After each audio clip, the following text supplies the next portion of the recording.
শুক্রবার আগস্টের 22 তারিখ বিএলএ বাংলাদেশ ইসলামী ফ্রন্ট রাঙ্গুনিয়া উপজেলার আয়োজনে মাহে রবিউল আওয়ালরে স্বাগত জানায় রেলি অনুষ্ঠিতই। রেলিও কাপ্তাই সড়কত চন্দ্রগোনা লিচু বাগানতুন শুরু হয় দীর্ঘ 1 কিলোমিটার প্রদক্ষিণ করে পুমরাখা মসজিদ সংলগ্ন ঈদগাহ ময়দানত যায় শেষ হয়। এতে motorcycle, pickup van, CNG, autorickshaw সহকারে যোগ দেয় হাজারো ধর্মপ্রাণ মুসল্লি। উক্ত রেলি শেষে আয়োজিত সমাবেশত প্রধান অতিথি আছিল জামিয়া আহমদিয়া সুন্নিয়া মাদ্রাসার প্রাক্তন অধ্যক্ষ মুফতি সৈয়দ মাওলানা ওসিউর রহমান আল কাদেরি।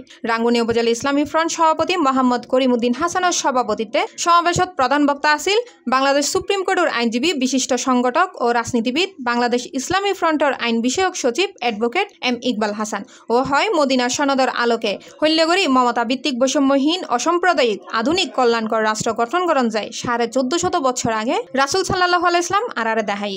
ইসলামী ফ্রন্ট এই বাংলাদেশের মধ্যে নবী, সাহাবী, আউলিয়া কেরামগণের আদর্শকে উজ্জীবিত করার জন্য, রাজনৈতিক বাবুদ্দিন করার জন্য সেই 45 বছর ধরে কাজ করে যাচ্ছে।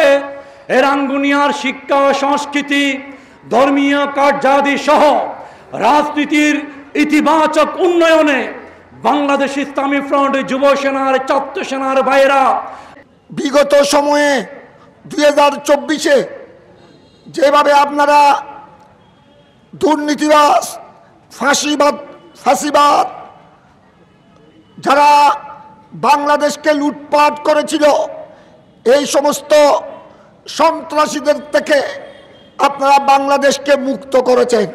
তবে আজকে আমার ভাই রইসউদ্দিনকে মেরে পিটিয়ে হত্যা করা হয়েছে, কিন্তু আমরা এত প্রতিবাদ করার পরেও আমার ভাই রইসউদ্দিনের বিচার আমরা এখনো পাইনি।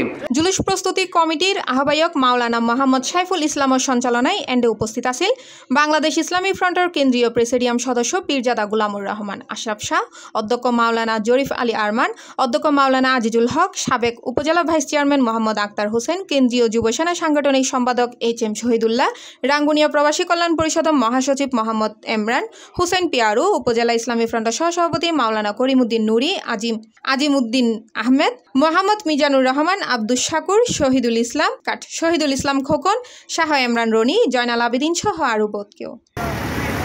Desk news, C+ TV, Chittagong.